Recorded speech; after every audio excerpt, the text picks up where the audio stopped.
From complexity to simplicity, we have made maths easy. Welcome to Philemathics series.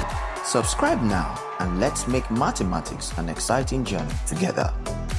The 49th question of NECO 2025 is on statistics, specifically on mean. We are told that if the mean of the numbers 10, 14, x, 11, 13 is x, find the value of x. You recall the formula for finding mean, x bar to the summation of x over how many they are. So we sum 10 plus 14 plus x plus 11 plus 13. There are 5. 1, 2, 3, 4, 5 over 5. We are told that it is x.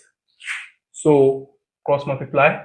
This 5x equals 10 plus 14 is 24, plus 11 is 35, plus 13 is 48. So we have 48 plus x. So subtract x from both sides. 5x minus x equals 48. This is 4x equals 48. Divide both sides by 4. So that x, 4 here is 1, 4 here is 2. So x is 12. Thank you for watching.